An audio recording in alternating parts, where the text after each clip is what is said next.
Selamat pagi, halo semuanya. Perkenalkan nama saya Caroline Glory Manurung dengan NIM 2305878 dari kelas 1C. Di sini saya akan menjelaskan landasan pendidikan ekonomi dengan dosen pengampu Ibu Primanita Soliha Rosmana, MPD. Yang pertama yang saya akan jelaskan yaitu pengertian landasan pendidikan ekonomi, yang kedua fungsi ekonomi dalam pendidikan, yang ketiga yaitu peran ekonomi dalam pendidikan, lalu yang keempat sumber-sumber dana pendidikan, dan yang terakhir adalah urgensi ekonomi sebagai landasan pendidikan. Mari kita simak. Yang pertama yang saya akan bahas adalah landasan ekonomi pendidikan. Landasan ekonomi pendidikan adalah dasar-dasar pemikiran yang digunakan untuk memahami peran ekonomi dalam pendidikan. Landasan ekonomi pendidikan juga membahas bagaimana ekonomi dapat mendukung, meningkatkan mutu, dan mewujudkan pendidikan yang merata. Landasan ekonomi pendidikan juga membahas bagaimana sumber daya pendidikan dapat dikelola secara efisien dan efektif untuk mencapai tujuan pendidikan.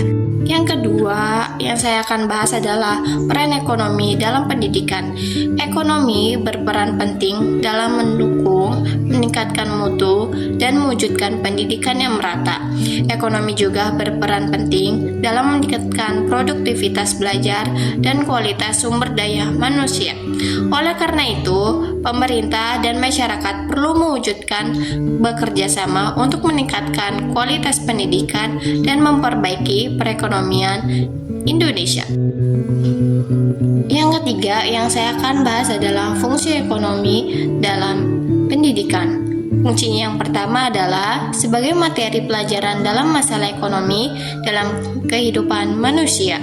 Sumber pendidikan yang membuat anak mampu mengembangkan kognisi, afeksi, psikomotor untuk menjadi tenaga kerja yang handal dan mampu menciptakan lapangan kerja sendiri, memiliki etos kerja, dan bisa hidup hemat, menunjang kelancaran proses pendidikan. Sumber-sumber dana pendidikan biasanya didapat dari kerjasama dengan instansi lain, baik pemerintah, swasta, maupun dunia usaha. Yang kedua, pemerintah dalam bentuk proyek pembangunan, penelitian, dan sebagainya. Yang ketiga yaitu pajak pendidikan yang dibayarkan oleh semua masyarakat. Dan yang terakhir, usaha-usaha lain seperti sumbangan dari masyarakat, penjualan produk atau jasa, dan sebagainya.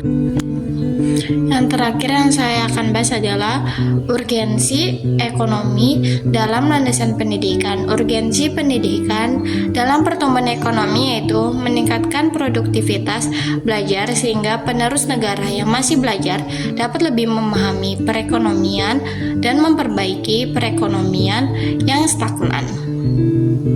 Lalu, enggan tuntunan ekonomi yang terus meningkat, faktor pendidikan yang mendukung pertumbuhan ekonomi dan melalui pendidikan akan mempengaruhi kualitas sumber daya manusia atau SDM yang lebih khusus baik di sektor industri maupun pertanian. Sekian dari video saya, mohon maaf ada salah kata. Terima kasih.